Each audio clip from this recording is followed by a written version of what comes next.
Good morning, dear friends. Today I'm continuing with the series of ECG. So we have reached part 3. We are continuing with basic physiology. Myself Ankita Sharma. So let's start our today's objectives of this presentation, that you will be able to learn about cardiac output, nerve supply to the heart, action potential and cardiac conduction. Okay, so first we will be learning about cardiac output. Cardiac output is the amount of blood pumped by the heart in 1 minute. In an average adult, it is about 4 to 8 liter per minute. Cardiac output is calculated by multiplying stroke volume with heart rate. Okay, stroke volume is basically the amount of blood ejected by the ventricle in one contraction or with one beat. Like in one heartbeat, the amount of blood being ejected is stroke volume. So this stroke volume depends upon three factors. These are preload, afterload and then contractility. Let us learn in detail about these three. First is preload. Preload is basically the volume of blood in the ventricles at the end of their diastole. Means when the heart is relaxing, at the end of that relaxation period, what is the amount of blood in the ventricles is known as preload. Okay, this is known as preload because it is the amount in the ventricle. Okay, and when there is a lot of amount in the left ventricle or any of the ventricle, right or left, the more would be the volume, the more would be the pressure, and like the more would be the volume, more would be the pressure, and this pressure is going to produce a stretch on the myocardial cell. So the more would be the stretch, the more would be the force of contraction. तो ये एक ऐसा है जैसे आप एक hair rubber band को जितनी तेज खींचते हैं वो इतनी तेज ही वापस आता है. So जितना ज़्यादा volume and more would be the pressure and more would be the volume of blood inside a ventricle at the end of the diastole, means before systole there would be diastole. So at the end of the diastole, the more would be the volume, more would be the pressure, more would be the contraction. So in a simple way, preload is a volume of blood in the ventricles at the end of the diastole. The second thing is afterload. What is afterload? It is a resistance that left ventricle must overcome to circulate the blood. Okay. So, like this is a left ventricle. So, in order to eject its blood into the aorta, it has to overcome the pressure that is inside the aorta. Okay. So, it is a resistance. So, ये वो resistance that a left ventricle has to overcome in order to push its blood towards the arterial circulation. Okay, so अगर afterload बढ़ जाएगा, then that case the left ventricle has to generate more pressure to overcome the aortic pressure and to eject its blood out. Factor will be contractility, but this is a Frank Starling law that will be learning. This is very important law. Like earlier I told you, the more would be the stretch during diastole, the more forcefully they contract during systole. This is known as Frank Starling law. ये law कहता है कि जितना ज़्यादा stretch heart muscles पे पड़ेगा, जब वो रिलैक्स कर रहे हैं, the more would be the more forcefully they will be contracting during systole. This is known as Frank Starling law. Coming to contractility. Contractility is an inherent capability or inherent ability of the cardiac cells, like after depolarization they contract. Okay, so contractility में they can be understretched or they can be overstretched. Okay, understretched for overstretching, these myocardial fibers may alter the contractility and the amount of blood pumped out of the ventricle. So this contractility is hardly or is influenced majorly by preload. मैंने आपको कहा था the more would be the volume, the more would be the pressure inside the ventricle at the end of the systole, more would be the stretch or more would be the contraction thereby. ठीक है, तो जितना ज़्यादा fill करेंगे उतना ज़्यादा जब वो collapse होगा तो उतनी ही force से होगा. Coming to the second objective, that is nerve supply. So the heart is supplied by autonomic nervous system. It has two branches, sympathetic and parasympathetic. Sympathetic is also known as adrenergic and parasympathetic is also known as cholinergic. Okay. Sympathetic system acts by two chemicals, that is epinephrine and norepinephrine. These are blood-borne Then parasympathetic and cholinergic, they act by chemical called as acetylcholine. Okay, sympathetic is basically accelerates the heart rate, automaticity, AV conduction and contractility. So whenever there is rush of epinephrine and norepinephrine inside the human body, there would be increase in heart rate, there would be increase in automaticity, there would be increase in AV conduction and there would be increase in contractility. Well, while when there is stimulation of vagus nerve that is a part of parasympathetic nervous system, in that case the heart rate would decrease, automaticity would decrease, AV conduction would decrease and contractility is also going to decrease. Coming to another important thing, that is transmission of cardiac impulse. Okay, so there are four unique characteristics of the cardiac cells that makes this system very unique and functional. First is automaticity. Automaticity is basically the ability of a cell to generate an impulse or to generate an impulse is called an automaticity. While we are reading about polarization, depolarization, तो ये impulse basically start कहाँ से हो रहा है? This is basically a ability to get stimulated, or it is basically an ability to generate a stimuli. It's called as automaticity. Then come excitability. Excitability is कि whenever a stimuli come, the cell get excited. The cell basically excites, means it loses that its ion in such a manner that it loses its polarity. So it get excited, means it responds to a stimuli, that is called excitability.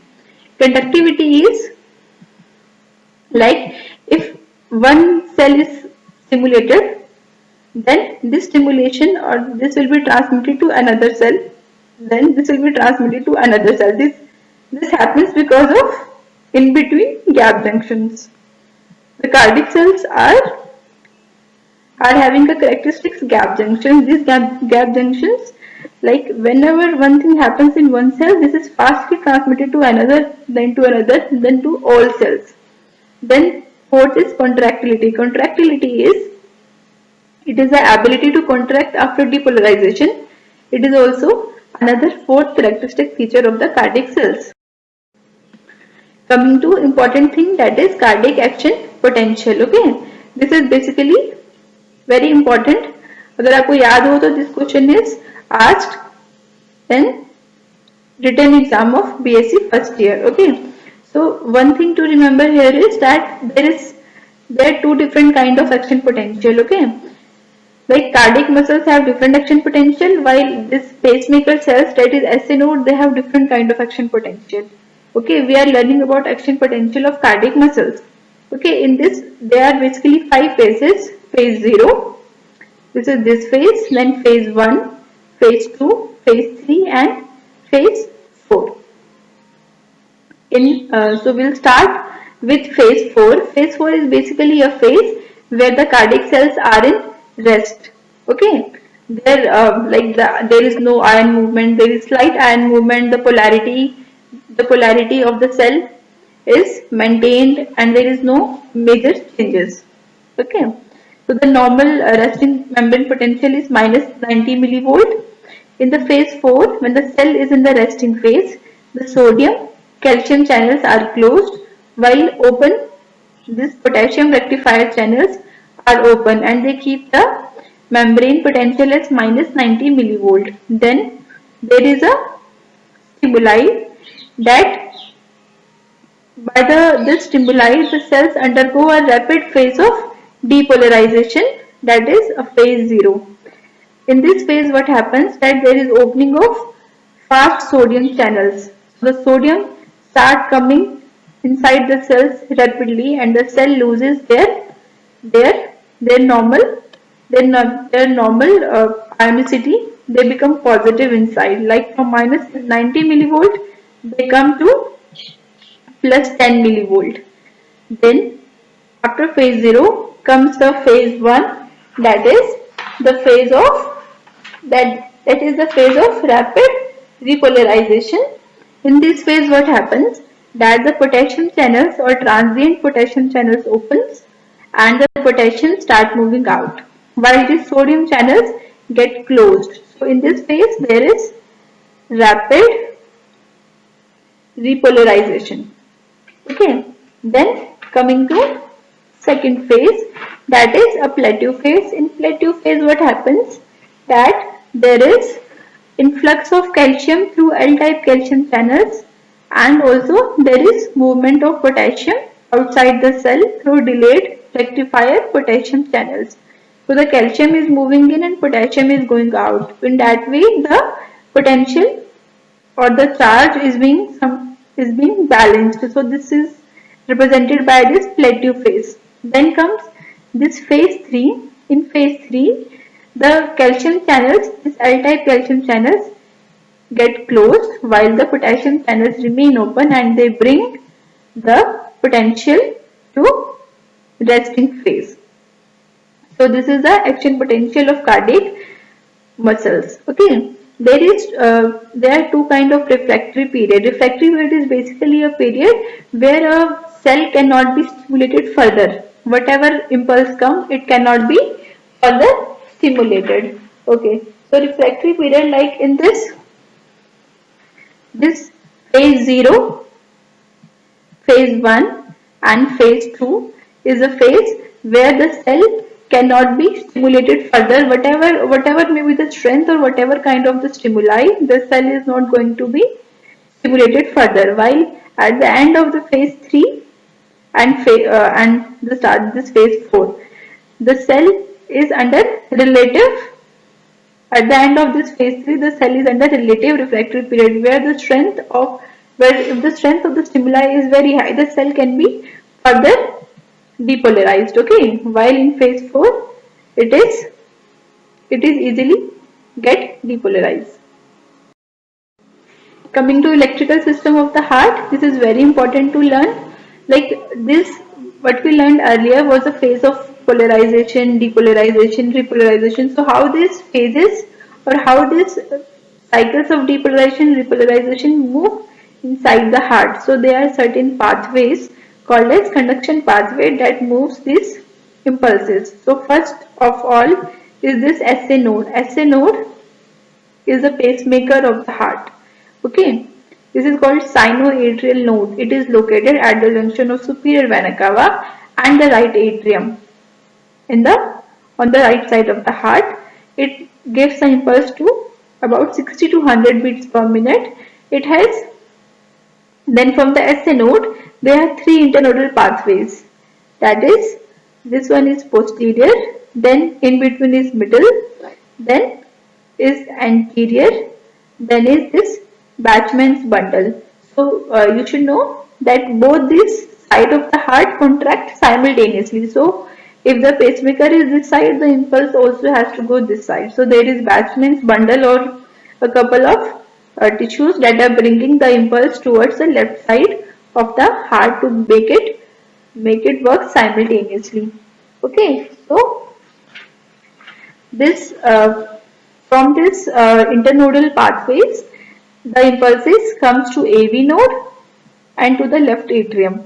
Okay, AV node is another pacemaker, but it has a slower rate than SA node. It produces impulses at about 60 to 40 beats per minute. Okay, the other important function of AV node is that whatever impulse comes from SA node to AV node, it keeps them. Matlab, it does not allow the fastest conduction. It causes the conduction delay of 0.04 minutes, 4 seconds. Okay, and why this conduction delay is important? Because if the impulse will come suddenly from SA node to AV node and will get conducted towards the lower conduction pathway, then the ventricles will not get time to be filled with the blood. Okay, so from the SA node, the impulse will come through the internodal pathways, and at AV node, they are going to be forced for a 0.04 seconds, and thereafter it will go towards the lower conduction pathway. There is bundle of His, and then after bundle of it will from bundle of His will further divides into right bundle branch and left bundle branch, then these bundle branches will further bifurcate. Like this left bundle branch, since this left ventricle is very thick, as you can see its muscle mass is more than the muscle mass of right atrium, sorry, right side of the heart. This left bundle branch is going to divide it into two further fascicles, that is left anterior fascicle and left posterior fascicle. Left anterior fascicle is going to conduct towards the anterior part, while the posterior fascicle is going to supply the lateral and posterior part of the left ventricle, while this right bundle branch is going to supply the right ventricle. Okay. While okay, this we have. Coming to pacemakers of the heart, there is sinus node. Sinus node basically there are various cells like this AV node, his bundle, Purkinje system. They all are subsidiary pacemakers. They all can generate their impulse in case when there is no stimuli or when there is no impulse from the upper side. अगर आप पूछें कि how this pacemaker or how this SA node is being the basic or a superior pacemaker by overdrive suppression, like इसका जो impulse rate है it's very high. It produces impulses at the rate of 60 beats per minute. Okay, while the others are producing at a very less rate. मतलब in comparison to SA node they are producing at a lower rate. So it is causing an overdrive suppression to these pacemakers, and hence the dominant it dominates other pacemakers and produces a heart rate of about 60 to 100 beats per minute. Failure of SA node, in case if there is a blockage, or in case if the right coronary artery, if there is a blockage in the RCA or right coronary artery and the blood supply to SA node is cut off, in that case when the SA node would not work, then these pacemakers would take over. So by this we are completing the conduction pathway and other physiology parts. From the next session we'll be moving towards the ECG parts. If you have any suggestions or if you have any complaints or if you like, please let me know. Okay, so here I'm signing off. Thank you.